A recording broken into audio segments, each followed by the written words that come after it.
Seguimos en cuestión de prioridades. Castilla y León es líder nacional en energía renovable, genera el 20% de la producción nacional y nuestra comunidad fue la primera en desarrollo eólico en España. De todo esto se ha hablado hoy en el Congreso de Energía Nuclear en la Industria y otras alternativas, organizado por la Consejería de Industria y que se ha celebrado en Valladolid.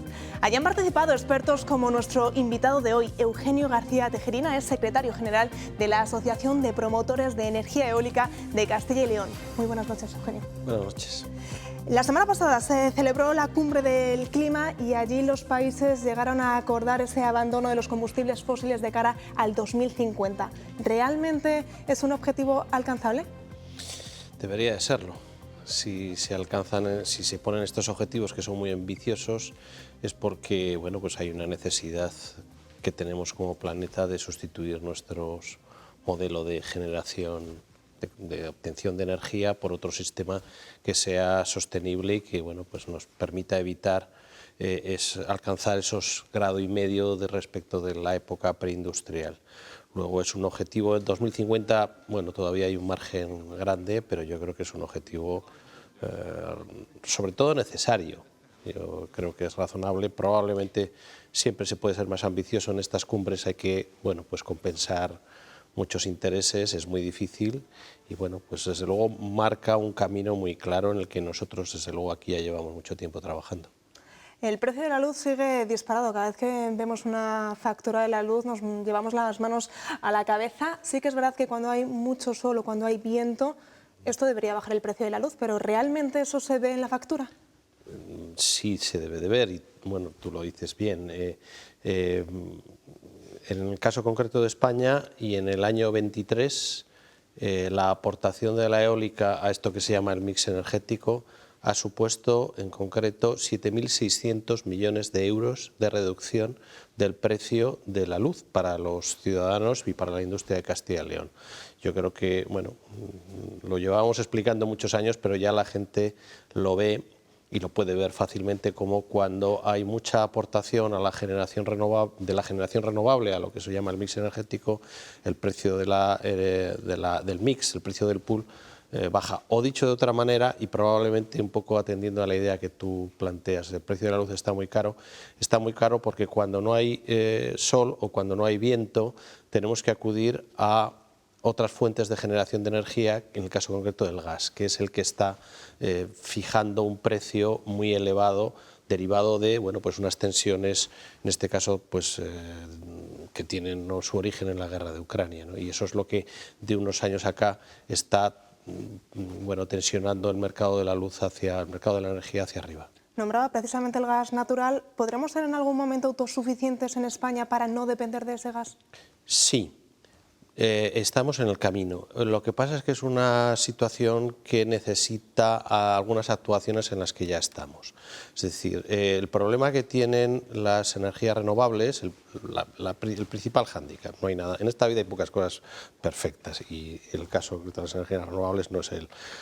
La principal dificultad que tenemos es que nosotros generamos cuando hay el recurso correspondiente. La energía fotovoltaica genera por el día y no está nublado, y la energía eólica genera fundamentalmente cuando hay viento suficiente. El problema que hay es que para poder alcanzar una mayor penetración de energías renovables tenemos que ser capaz de complementarlo con algunos sistemas. España es una isla energética y eso significa que tenemos que ser capaces, o es casi una isla energética, tenemos que ser capaces de generar toda la energía eléctrica que en cada momento consumimos, de tal manera que no haya ningún fallo en la generación. ¿Y esto qué significa? Pues que si yo cada vez instalo más generación renovable, lo que tengo que ser capaz es de almacenar, por una parte, esa energía para cuando el viento pare o cuando el sol se ponga, de tal manera que pueda suplir ese momento con la energía acumulada. ¿Cómo se guarda? Pues a través de, en estos momentos, 3 vectores: el hidrógeno, las baterías o el bombeo. Y hay una tercera manera también de corregir o de compensar esas carencias en la generación de energía eléctrica, que sería mejorando la interconexión con el continente europeo, de tal manera que cuando yo tengo un exceso de generación, yo produzco más energía de la que voy a consumir en España como país, en vez de hacer lo que estoy haciendo ahora, que es parar máquinas, sea capaz de exportar esa energía al continente. Y en sentido contrario, cuando no tengo recurso en España, pueda importarlo. En eso, todas estas cosas ya están.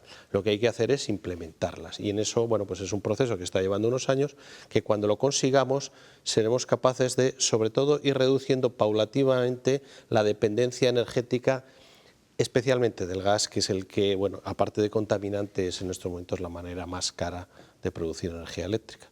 ¿Qué ocurre con la energía nuclear y la minería? ¿Ya es un camino para que sin retorno? ¿Nos tenemos que olvidar de ese aprovechamiento? Bueno, yo procuro no meterme en lo que no me llama si lo digo. Yo, la energía nuclear, vamos a ver, y esto sí no es una opinión que creo que puedo defender. Vivimos, y probablemente desgraciadamente, en una época en la que la pasión se impone sobre la razón. Yo soy ya mayor y añoro tiempos del racionalismo volteriano, ¿no? Y desgraciadamente en materia energética, como en otras muchas cosas, pasa un poco esto.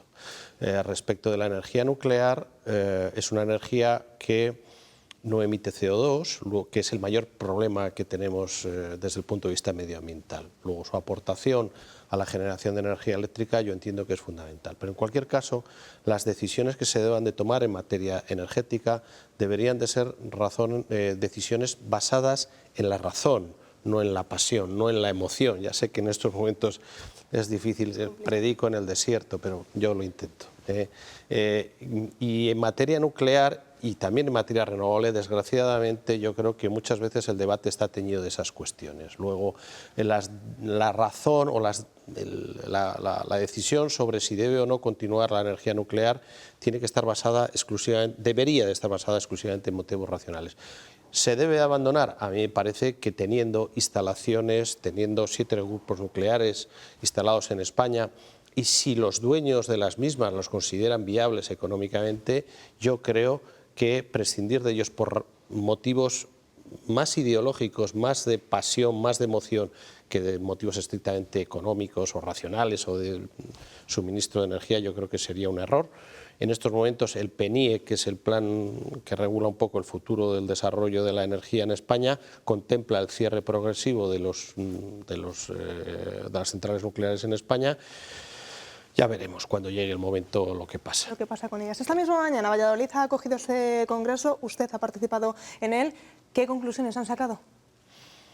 Bueno, no lo sé. Bueno, una conclusión que siempre ves después de estas cosas es que cuando encima ya tienes una cierta trayectoria, ¿no?, en estas cuestiones, es, en primer lugar, la importancia que vamos teniendo como sociedad a la cuestión energética. En estos años, bueno, por una serie de circunstancias, la cuestión medioambiental, las crisis energéticas, yo creo que la sociedad cada vez es más consciente de la importancia y la trascendencia que tiene la energía en la sociedad, cómo eso nos influye, cómo eso nos condiciona, ¿no? Y de ahí, pues, este tipo de eventos, ¿no? Y luego otra cosa que yo esta mañana recordaba, ¿no? Bueno, cuando se habla de Castilla y León, de la evolución en estos 25 años que llevamos de desarrollo eólico en Castilla y León, un poco, bueno, si uno ve la perspectiva, cómo han cambiado las cosas en este tiempo, incluso cómo se valoran por parte de la sociedad, bueno, pues cuestiones que hace 25 años tratábamos de explicar y que, bueno, pasado el tiempo parece que algo hemos conseguido. Luego, bueno, esa es un poco de lo que hemos estado hablando esta mañana. En el caso de la energía eólica, los aerogeneradores hay que cambiarlos cada 25 años. Más o menos, sí. Aproximadamente. Sí, sí. ¿Qué diferencias encontramos entre esos primeros molinos aerogeneradores que se pusieron en su día con los actuales? Bueno, la vida útil es aproximada, pero se anda en torno. ¿Qué diferencias? Bueno, si uno se fija en los aerogeneradores de hace 25 años y los de ahora, es un fuste y 3 palas. Pero aparte de eso, y funcionan con viento. Aparte de eso, pues este año hemos celebrado el 25 aniversario del primer parque eólico que se instaló en Castilla y León, en Soria, en el Madero. Ese parque, que tiene casi 60 máquinas para 14,5 megavatios, eran máquinas de 300 kilovatios. Hoy las máquinas que se instalan son máquinas de 6 megas, es decir, 20 veces más potencia. Es decir, ese parque se podría hoy operar con 3 máquinas, poco más o menos. Esa es la primera diferencia muy notable. Luego hay otras diferencias, como por ejemplo que en los primeros parques en Castilla y León históricamente estaban en la periferia de la comunidad, que es una zona montañosa hoy. Las máquinas han cambiado completamente y se aprovecha mucho más el recurso eólico en la zona, bueno, pues estamos viendo en Valladolid, en la zona del entorno de la Mudarra, etcétera, etcétera, ¿no? Luego ha cambiado en la zona donde hay más recurso eólico, luego hay cuestiones un poco más técnicas de aprovechamiento eólico. Luego las máquinas son parecidas. Lo más evidente es el cambio de potencia y luego otro dato que yo creo que también es muy relevante porque ese sí que afecta o sí que nos llega a todos, y es que las energías renovables han tenido estos 25 años una notabilísima curva de aprendizaje tecnológica, de tal manera que hoy el coste de producir 1 kilovatio hora a través de las energías renovables, fotovoltaica o eólica, ha bajado, iba a decir dramáticamente, pero mejor otro adjetivo más positivo, de tal manera que hoy eólica y fotovoltaica son las maneras con diferencia mucho más baratas de producir energía eléctrica, cosa que hace 25 años no era. Ese ha sido el cambio probablemente más importante, porque eso es lo que se está traduciendo en lo que antes decíamos, que hay un ahorro en la factura de la luz que nos está haciendo muy competitivos y sobre todo que nos va a dar unas oportunidades muy notables de desarrollo industrial asociado a esta generación renovable, porque eso es una cosa que va a pasar. Las industrias se van a ubicar de futuro en los lugares donde hay una generación verde, donde hay una generación renovable y donde hay una generación barata. Y eso lo está o lo puede procurar, ya lo está procurando la generación renovable, y en este caso concreto en Castilla y León. Nombraba usted precisamente ese primer parque eólico en la comunidad de Castilla y León, en la provincia de Soria, cumple 25 años. Por ahondar un poco más en la curiosidad, ¿qué pasan con esas palas cuando se quedan obsoletas? ¿Qué vidas le da? Como todo en esta vida, cuando llegamos al final de nuestra vida útil, yo también, pues hay que reciclarnos, ¿no? Y en el caso concreto de la energía eólica, los parques, estos primeros parques ya están llegando. Y se van a desmontar los primeros. En Castilla y León hemos hecho, yo creo, unas cuantas cosas bien. Somos la comunidad no solo líder en potencia, sino también líder en la manera de gestionar el desarrollo. Y vamos a ser también la comunidad líder en el reciclaje de los parques eólicos una vez que terminen la vida útil. ¿Qué hacemos con los parques? En primer lugar, los sustituimos, los repotenciamos. Decía antes, 50 máquinas vamos a sustituir por 3. Repotenciamos parques, reducimos la afección visual y luego son máquinas mucho más eficientes. Y las máquinas que quitamos las vamos a reciclar. Respecto del reciclaje, la mayoría de los componentes, bueno, eran fácilmente, sobre todo son soluciones que ya están, el acero, los aceites y demás. Y la mayor dificultad lo representaba las palas, que son, bueno, compuestos, fibras y demás. Y en Castilla y León estamos siendo, ya hay una empresa, en concreto se llama Girawin, que está en Soria, que vamos a ser los pioneros en el desarrollo del reciclaje y de la reutilización de esas palas, porque, bueno, pues para darle una nueva vida útil a todos esos componentes. Esto ha supuesto un esfuerzo tecnológico notable, pero bueno, ya existe la solución y lo que vamos a hacer es reciclarlo todo para que entre nuevamente, es lo que se llama la economía circular. Importante dar esa segunda vida también a esas palas. Usted ha llegado a decir que vamos a ser la Arabia del viento. ¿Castilla y León ya ha tocado techo o puede seguir creciendo en este sector? Bueno, en cuestión de energía, comentaba antes, hay un plan, que es el PNIEC, Plan Nacional Integrado de Energía y Clima, que establece unos objetivos, en este caso Horizonte 2030. Son objetivos que vienen desde la Unión Europea y que luego cada país los adapta. Conforme a ese objetivo, la idea es que en el Horizonte 2030 haya 63 gigas de potencia eólica instalada. En estos momentos hay 30. Tenemos que duplicar, es mucho, y todas estas cosas que hemos comentado van a ayudar.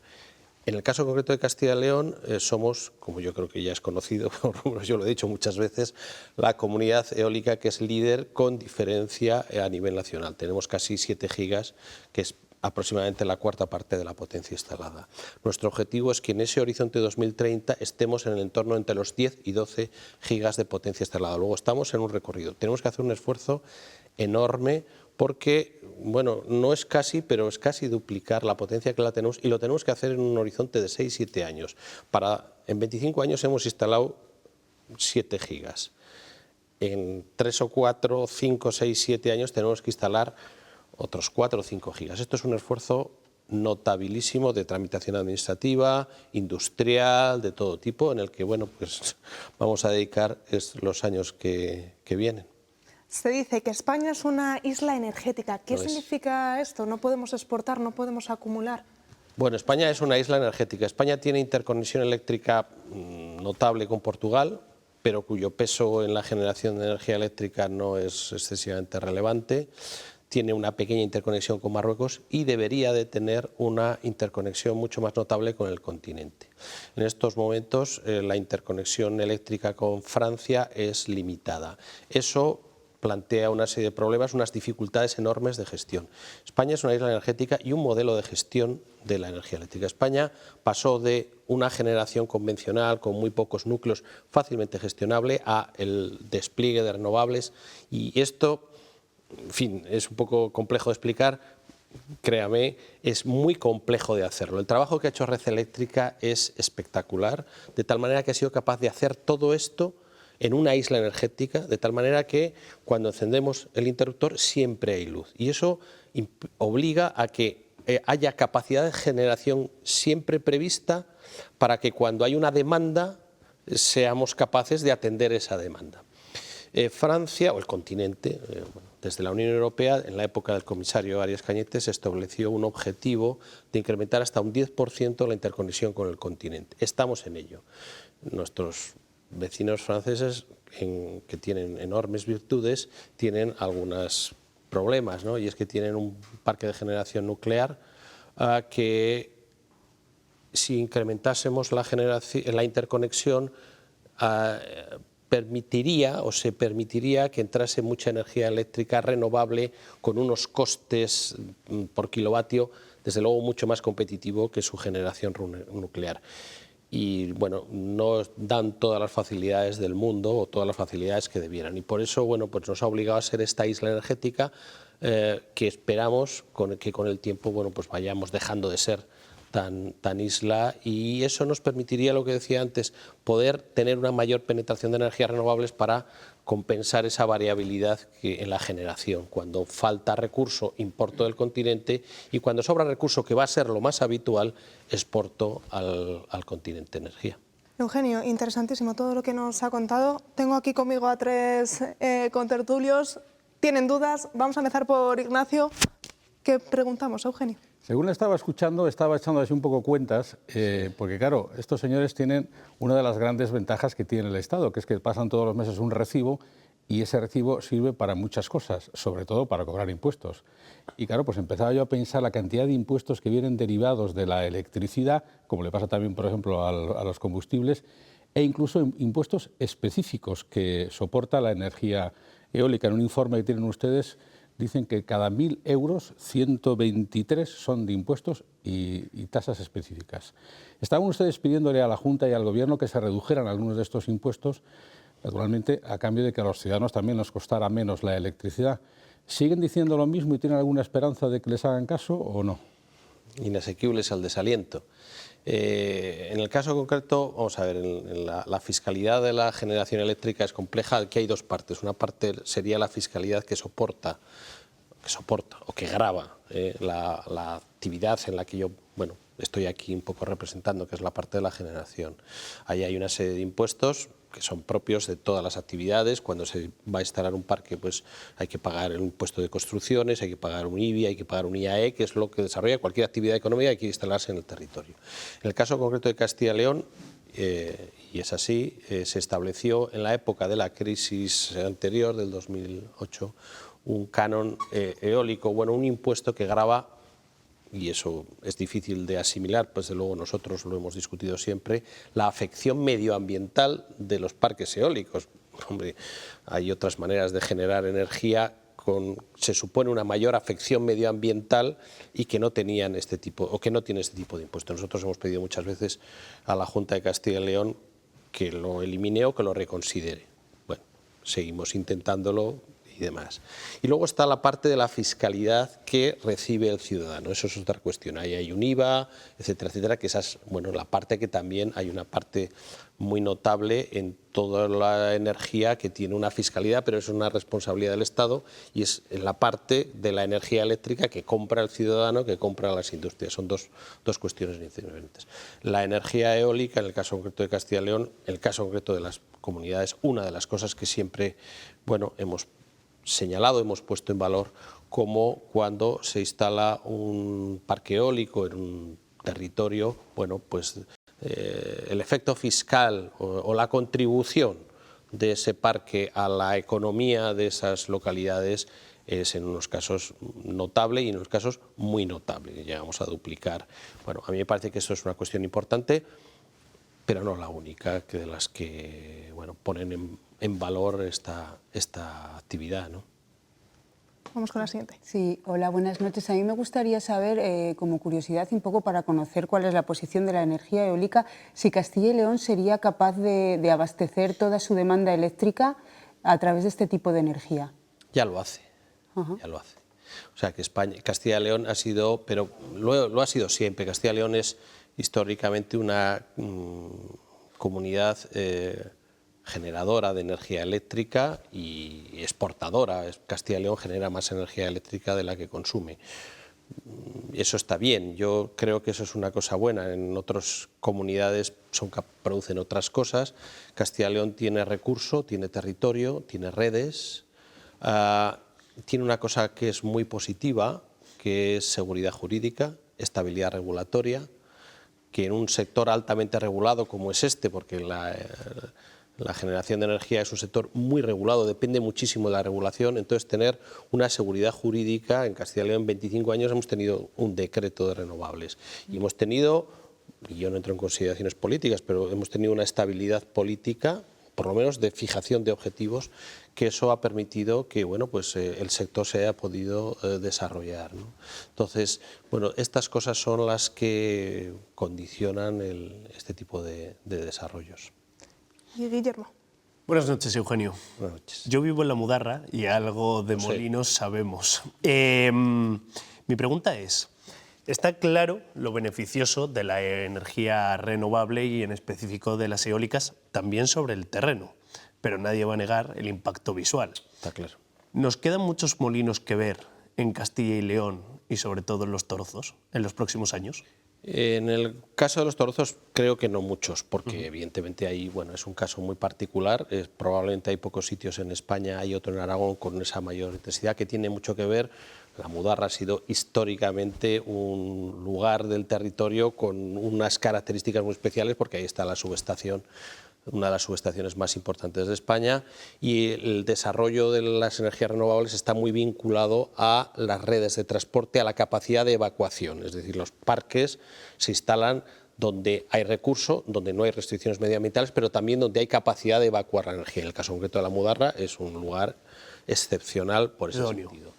El caso concreto además de la Mudarra se da otra circunstancia que antes comentaba, que es el cambio de la tecnología ha permitido que donde al principio no había el recurso eólico, el viento siempre ha sido el mismo, pero las máquinas no eran capaces de aprovecharlo. Ahora son otro tipo de máquinas que producen mucho y mucho más en zonas donde antes no era posible y con unas restricciones medioambientales que no tenían. ¿Va a haber más? Evidentemente tiene que haber mucha más potencia. El objetivo es de potencia. La cuestión es, ¿vamos a ver más máquinas? Probablemente no, por la cuestión que antes comentábamos, o algunas veremos, por supuesto habrá más desarrollos, pero uno de los efectos que tiene el incremento de la potencia de los aerogeneradores, la capacidad, es que reducimos el número de máquinas que se instalan. Es decir, ponía antes el ejemplo, un poco extremo, Parque del Madero tenía 50 máquinas para producir 14 megavatios. Esas 50 máquinas vamos a sustituir por 3, el equivalente. Bueno, estamos hablando del principio y del final. En el medio hay un rango, ¿no? Luego, ese yo creo que puede ser el horizonte. unido a otras actuaciones un poco ya más técnicas de hibridar eólica y fotovoltaica para aprovechar y para maximizar las infraestructuras eléctricas. Con esto lo que buscamos es que hibridando fotovoltaica y eólica aprovechamos la misma infraestructura eléctrica, de tal manera que la fotovoltaica produce por el día, la eólica produce por la noche y compartimos evacuación, etcétera, etcétera. Luego la pregunta es, ¿habrá más proyectos, pero reduciremos el número de máquinas que se instalan al poner máquinas mucho más grandes. Eugenio, está claro que las energías renovables continúan evolucionando. Ojalá muy pronto podamos alcanzar esos retos, esas cifras que se marcaban en las cumbres, en congresos como los de hoy. Muchísimas gracias por estar esta noche aquí con nosotros. Muchas gracias a vosotros.